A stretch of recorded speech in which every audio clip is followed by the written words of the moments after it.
why we are where we are. So I guess we'll be on a journey this whole 10 minutes. So Ahmed does all of our social media, which is why he's taking pictures, and he'll probably be posting while this is going on, so you just have to be ready for that. But thank you for having us. It's an honor to be here, especially to go on after a drink with. So, a drink with Chicago. Drink with Chicago.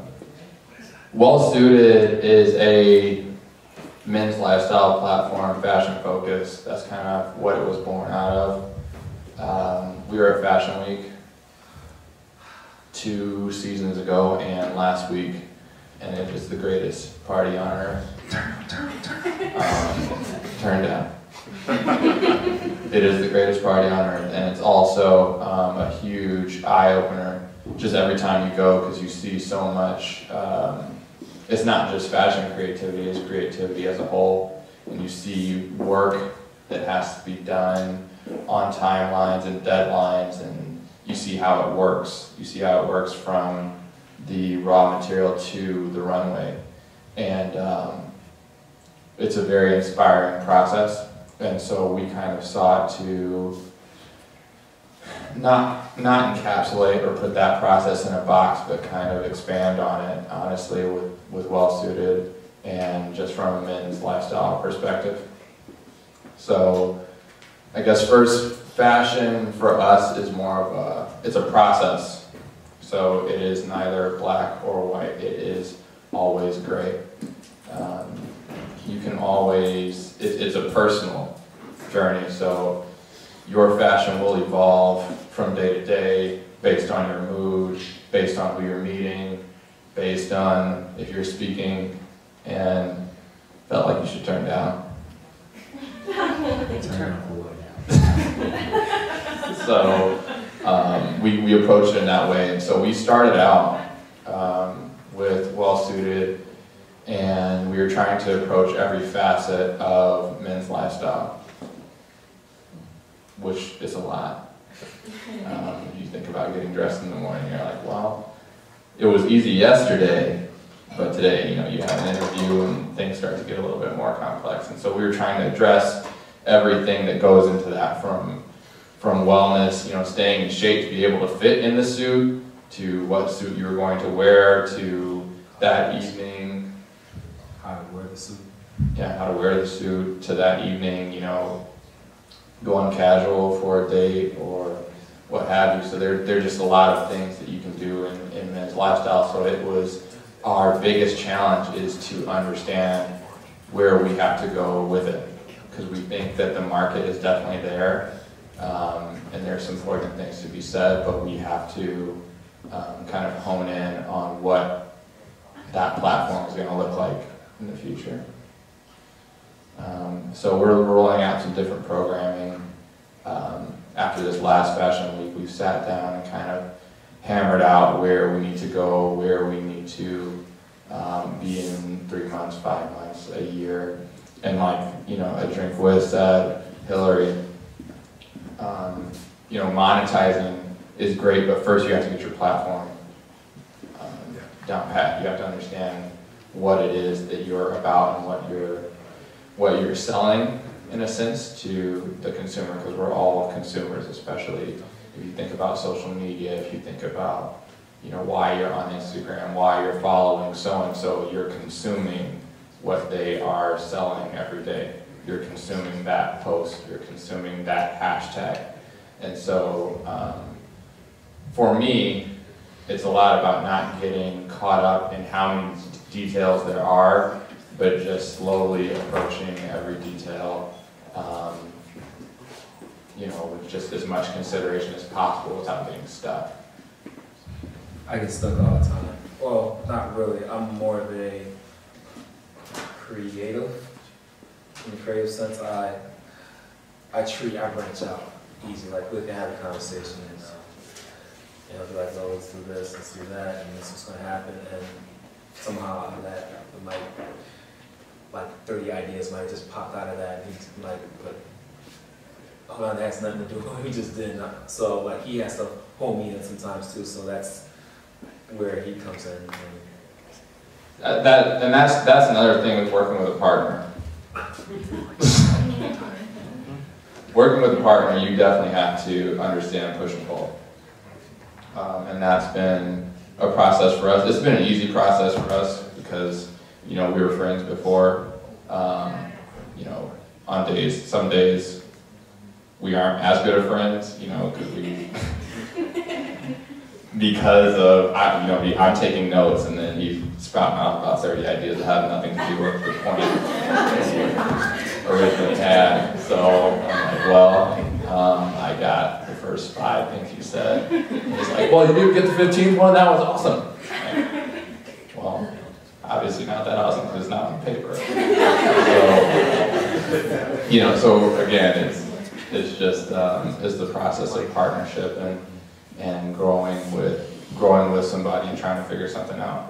At the end of the day, it's problem solving and working on something that you're trying to hone or you think is worthwhile is a process driven. It's process driven. So we're on this journey just trying to figure it out.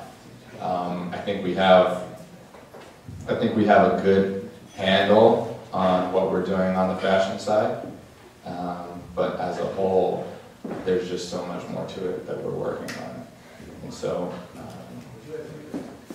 yeah, we're just trying to figure it out. So, who are your top designers? Who are our top designers? Well, or like what? Okay, well suited, right? Yeah. So if you walk in New York or Fifth Avenue or maybe go to Midtown in New York, what type of suit would you wear? I wouldn't be wearing a suit if I was in New York. Like literally, for me, it's how you wake up. Like, so if I wake up and I want to throw some nights, I throw some nights. Or if I want to throw some Del Toros. So like Soulja Boy hopping about the bed, turn my swag on, or you like? I'm like Soulja Boy, like my swag never turns off. Where do you see yourself in 5 years, 10 years, in a dream world? Have you seen the site Translation? Pardon? Have you heard of a site called Translation? No. oh, you want me to take it? Yeah. So we would like to be the most dynamic media platform within the microcosm of men's fashion lifestyle at that point. Not only having mastered what well-suited is, but also have helped a number of brands from a marketing standpoint, have introduced a lot of creative content to the market, collaborated with God knows who, and have just a full, very clean, minimalist media platform that is to the point and completely awesome. And like I said earlier, Translation is a company owned by Steve Stout and Jay-Z, Mr. Carter, and basically that's what they do. So they just use their influence on these other brands and companies and said, hey, this is what we can do for you.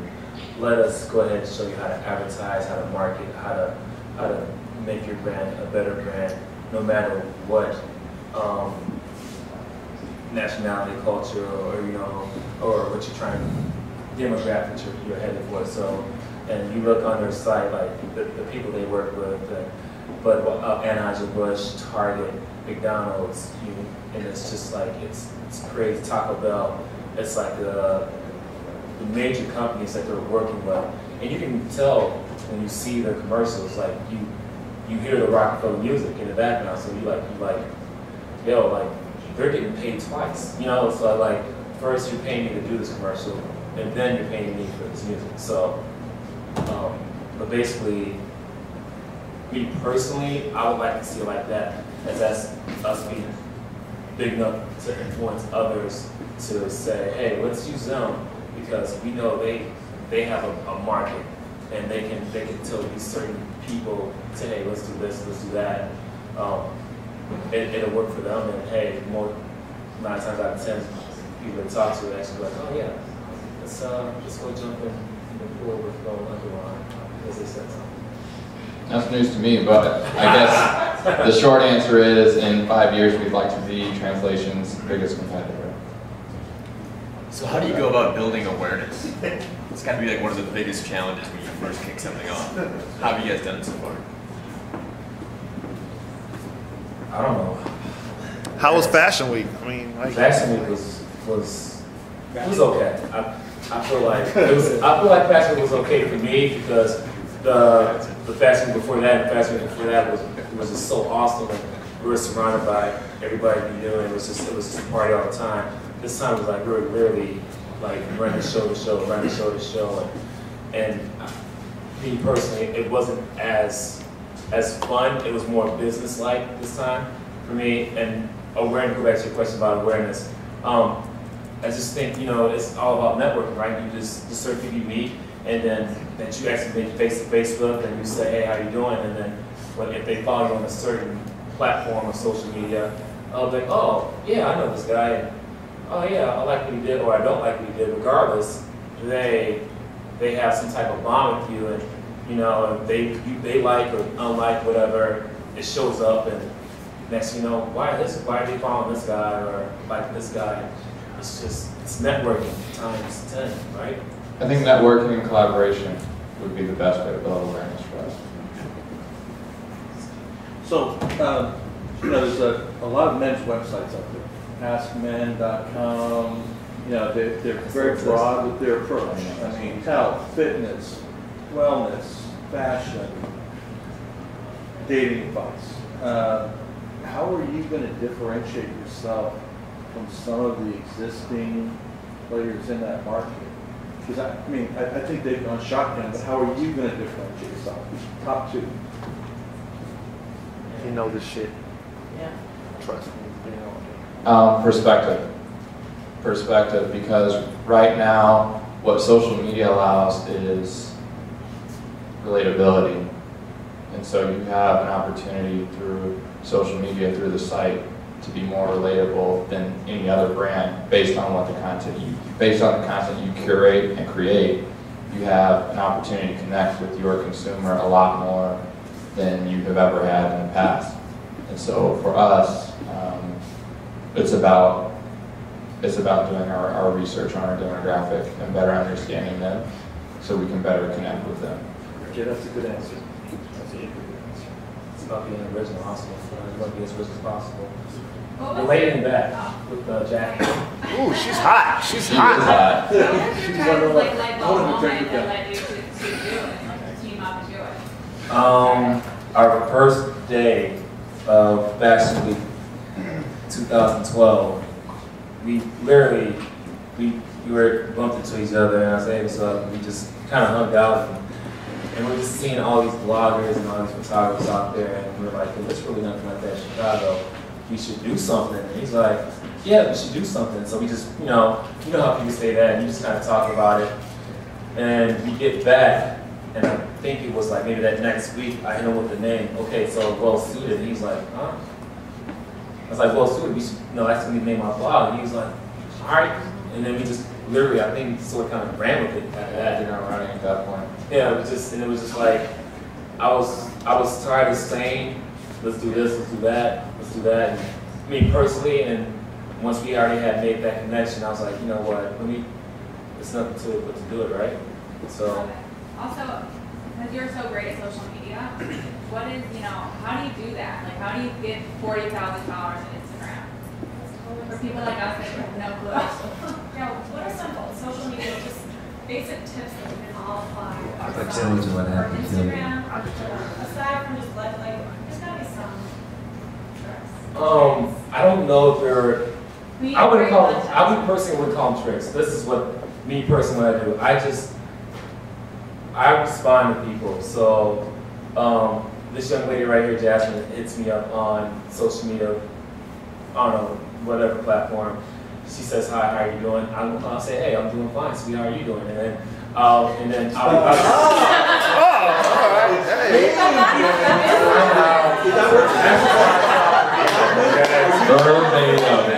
Verbatim. That's the side. Actually happened in real life.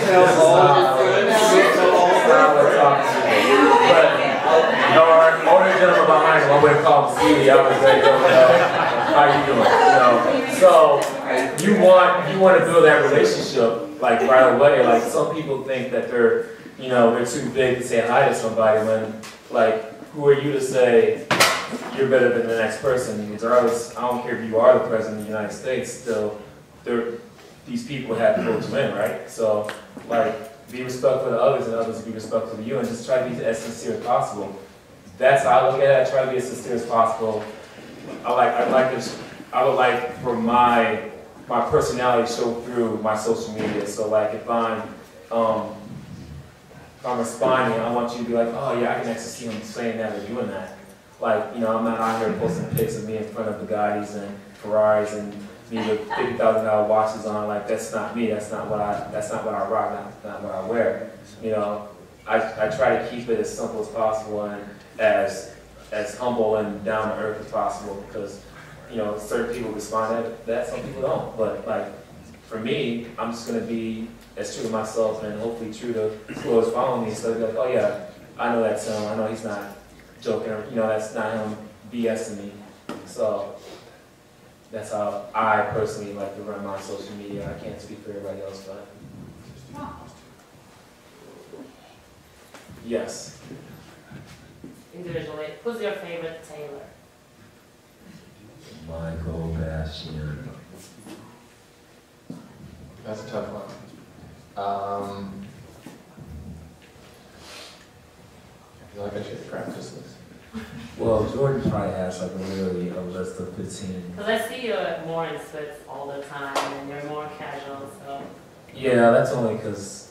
And when you're partnering, like when you're trying to put a brain in one together, so what are you guys challenging with? Like looking at somebody, no man, you should wear this. No, you should wear this. Actually, no.